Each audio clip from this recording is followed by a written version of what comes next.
안녕하세요. 세 번째 시간입니다. 오늘은 중국으로 가보도록 하겠습니다. 1강에서는 인도 갔었죠. 2강에서는 이집트 갔었어요.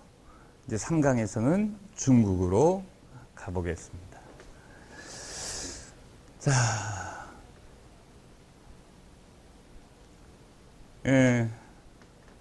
중국의 최초의 왕조는 은나라라고 하죠. 은나라에 이어서 주나라가 세워집니다. 주나라는 독특한 정치체제를 가지고 있었습니다. 서양보다 훨씬 먼저 봉건제도라는 제도를 가졌죠. 서양 중세의 봉건제도는 계약에 의한 쌍무적 계약관계입니다. 그러나 고대 중국의 주나라의 봉건제도는 계약과는 관계없이 혈연적인 봉건제도가 되겠습니다. 주나라 왕이 있습니다. 그러면 왕의 자식들이 여러 명 있을 거 아닙니까? 그 중에 아들한테 큰아들, 첫째 아들만 중앙에 그냥 남기고, 왜냐하면 다음 때 주나라의 왕이 돼야 되기 때문입니다. 나머지 아들들한테는 개척된 땅을 떼어주면서 그 땅의 제후로 봉하게 됩니다. 주나라 영역이 넓어지면 넓어질수록 제후는 많아지게 되는 것이죠. 따라서 보시죠. 주나라에 왕이 있습니다. 왕은 제후한테 땅을 수여를 합니다. 그 땅과 그 땅에 있는 백성들을, 인간들을 지배할 권한을 주는 것이죠. 그 대가로 땅을 받은 제후는 군역과 공납을 왕한테 바치게 됩니다. 자, 그런데 이 제후도 자기 밑에 사람들한테 경, 대부, 사라는 자신의 밑에 사람들한테 역시 똑같은 시스템으로 자기 땅의 일부를 주게 됩니다. 그 대가로 군역과 공납을 받고 충성을 받는 거죠. 자, 그런데 왕이 직접 제후를 거치지 않고 경, 대부, 사한테 땅과 관직을 수여하고 군역과 공납을 받는 경우도 당연히 있겠죠. 그러면 서양 말로 영주가 되는 거죠, 제후들은. 이 제후들은 국왕한테 또는 자기의 상급자한테 받은 땅을 일반 농민들한테 경작을 시키고 거기에 대한 조세를 받게 되는 겁니다. 그리고 지배력을 행사하는 것이죠. 그러면 주나라 왕실이 있고 주나라 국경선이 이렇게 있다면 주나라 왕실이 주나라 전체를 통일해서 지배하는 것이 아니라 중앙에는 왕이 존재를 하고 왕이 영주로서 지배를 하겠지만 변방은 제후들이 나름대로 자치를 하겠죠. 그러면서 유사시에만 주나라 왕실에 대한 충성심을 보이게 됩니다. 자, 이런 구조가 된다면 중앙 집권이 아니라 지방 분권 정치체제라고 이야기할 수가 있는 것이죠. 그런데 말입니다. 세월이 가서 제후국이 많아지면 주나라 왕실의 말을 잘 안 들어요. 그리고 나름대로 주나라 왕실보다 더 큰 경제력과 군사력을 갖춘 제후국이 나타나게 되겠죠. 그들은 주나라 왕실의 제사는 지낼지언정 다른 정치적, 군사적, 경제적으로는 주나라 왕실을 능가하기 때문에 말을 잘 듣지 않습니다. 왜냐? 혈연적 봉건제도는요, 처음에는 형님의 나라, 그 다음엔 아버지의 나라, 그 다음엔 할아버지의 나라, 그 다음엔 증조 할아버지의 나라, 이렇게 주왕실하고 제후국하고 거리가 점점 촌수가 멀어지게 되는 거 아니겠습니까? 자, 중앙의 통치력이 지방에 미치지 않는다. 봉건제도의 특징이거든요.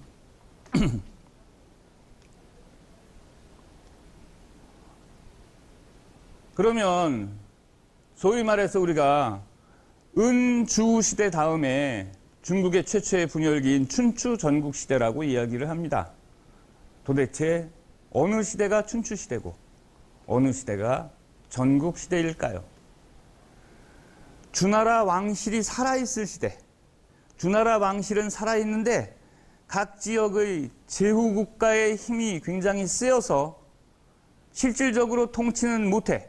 제후국을요. 그러나 주나라 왕실은 존재할 때 이때를 춘추 시대라고 합니다.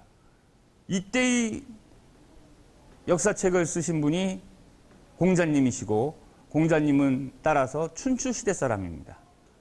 공자님이 쓰신 최초의 역사책이 이름이 춘추예요. 그래서 그 역사책 이름을 따서 후대의 학자들이 그 시절을 춘추 시대라고 부르게 되었답니다. 춘추 시대는 기원전 770년부터 기원전 403년까지 약 367년 동안을 의미합니다. 자, 그러다가 전국시대를 맞이하게 되는데 왜 춘추시대하고 전국시대하고를 구별해 주느냐? 여러분, 전국시대는요, 주나라 왕실이 없어져. 주나라 왕실이 멸망해서 없어지고 제후국이 모두 왕칭을 해요. 제후국이. 그러니까 왕들이 이제 많아지는 거죠. 춘추시대에는 실질적인 힘은 분산이 돼 있어도 왕칭은 주나라 왕실 한 군데서만 했거든. 그런데 전국시대에는 주나라 왕실이 사라지니까 힘 있는 제후국 7개가 모두 왕칭을 했던 시대. 그 시대를 전국시대라고 합니다. 자, 그 전국시대는 여러분이 너무나 잘 아시는 시황제한테 통일을 당하죠. 그래서 진 시황제에 의해서 통일된 중국 최초의 통일국가, 진나라가 성립되는 것이죠. 자, 보시겠습니다.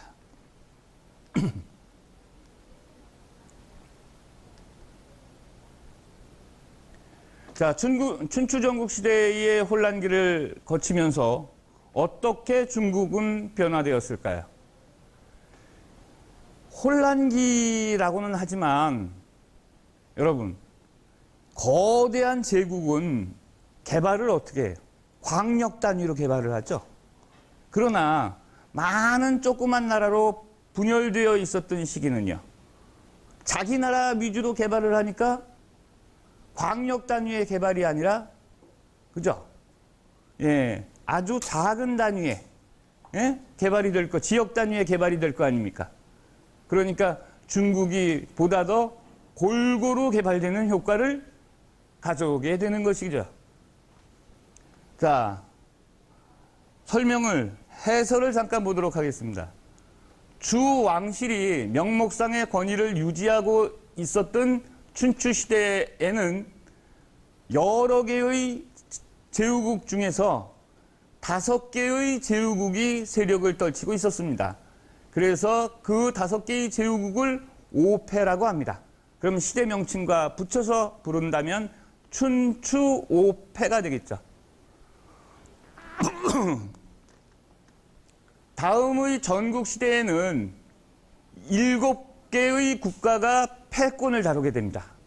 전부 왕칭을 하고. 그래서 전국 7웅이 되겠죠.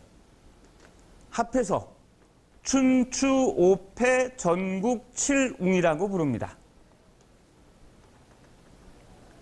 자, 이 사이에 주나라의 봉건제도가 해체되었어요. 소국이 발달하다 보니까 봉건제도를 할 땅이 없어. 그러니까 작은 제후국에서는 봉건제도를 포기하고 나름대로의 자체적인 중앙집권국가를 만들어서 중앙집권체제를 갖추게 되는 것은 너무도 당연할 것입니다. 그래서 주나라의 봉건제도가 해체되었으며 새로운 질서의 형성의 길을 찾아서 사상계가 활발히 움직였다. 여러분, 사회가 안정될 때는 사상가니 철학자니 이런 사람들이 필요 없죠. 안 나타납니다. 그러나 세상이 혼란하고 어지럽다. 많은 사상가들이, 많은 철학자들이 나타나서 나라는 이렇게 운영해야 된다. 인생은 이렇게 살아야 된다. 이것이 옳은 것이고 이것이 그런 것이다.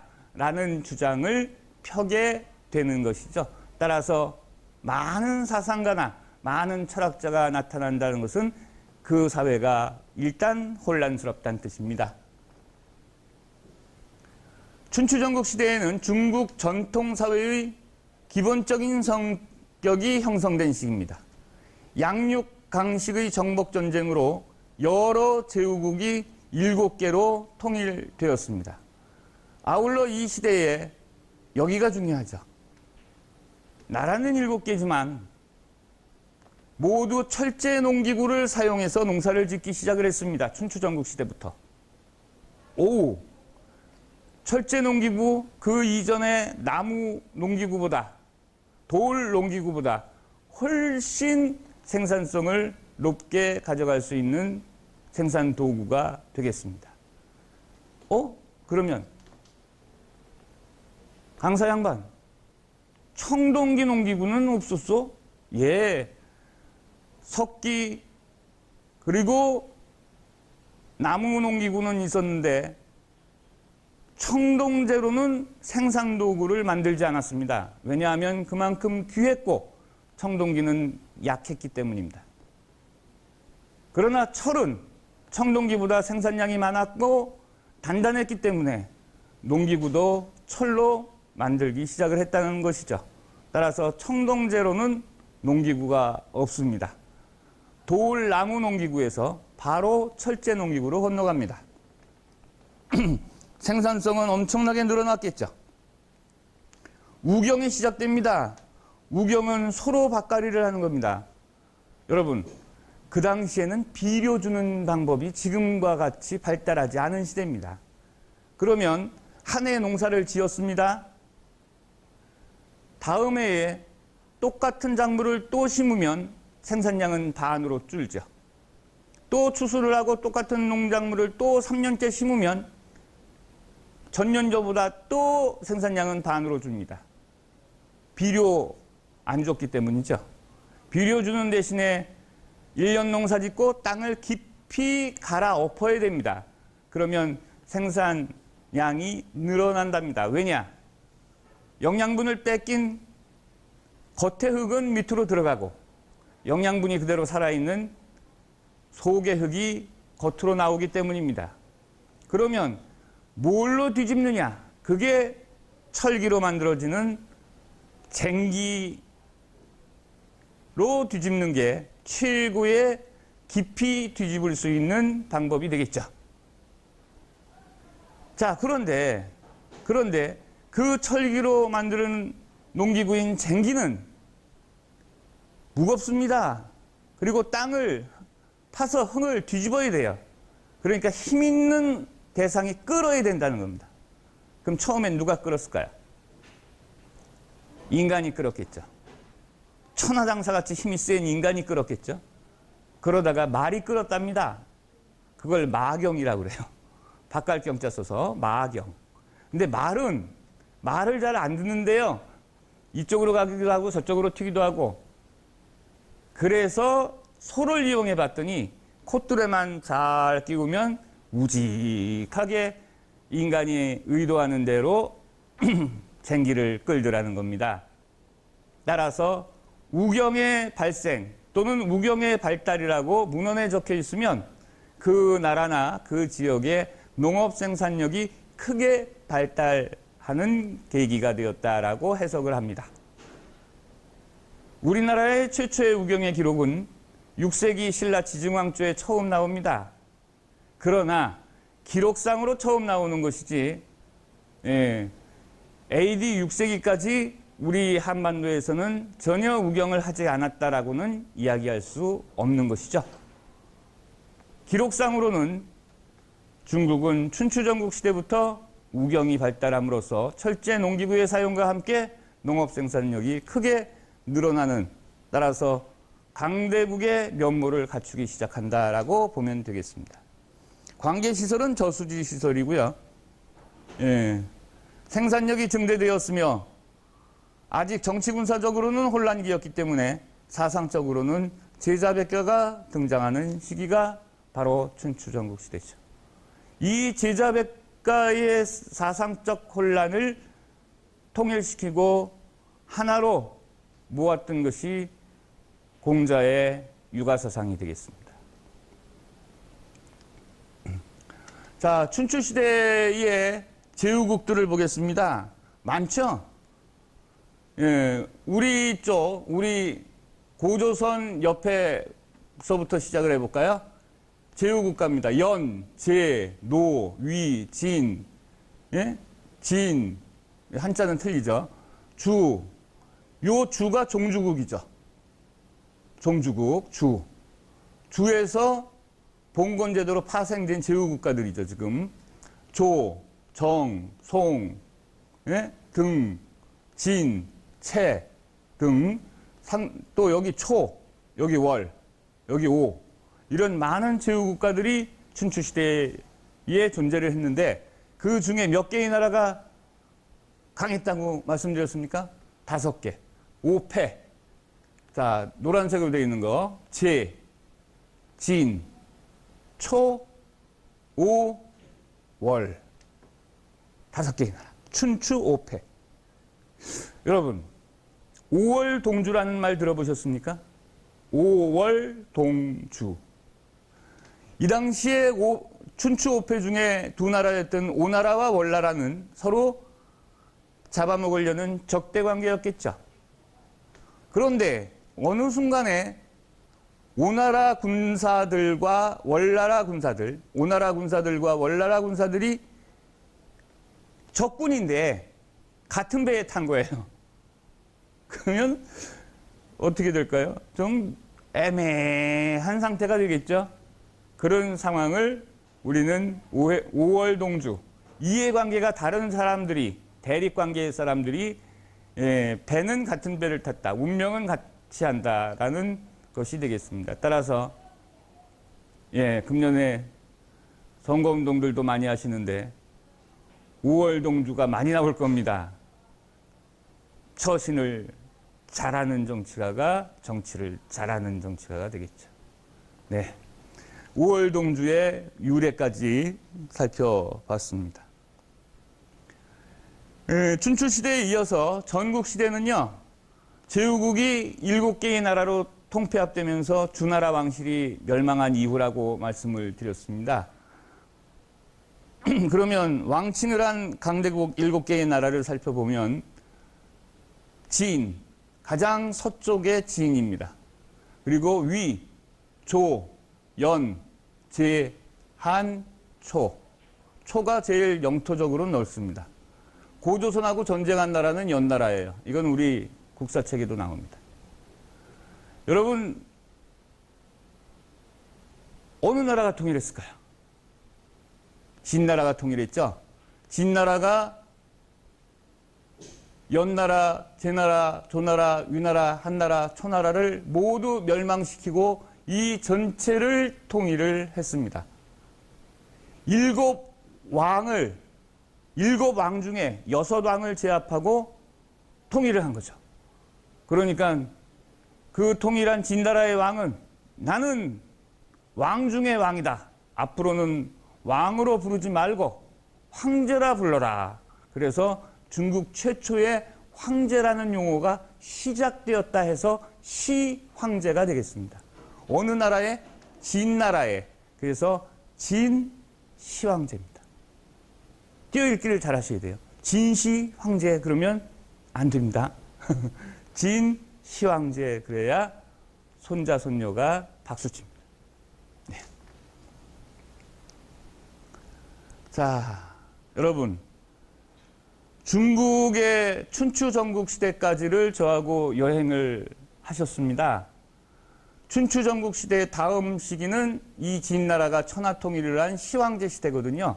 이때부터 중국은 강력한 중앙 집권 국가로서 대륙을 지배하게 되었고요. 그리고 이 진이 바로 국가 이름 진이 서양에 알려지면서 서양 사람들이 혓바닥이 길잖아요. 이게 진이라고 정확한 발음을 못해. 그래서 뭐라고 발음했을까요? 차이나. 그래서 서양 세계의 알파벳권에서 차이나로 중국이 알려진 계기가 되었던 것이 시황제의 진이었습니다. 자, 4강에서 뵙도록 하겠습니다. 감사합니다.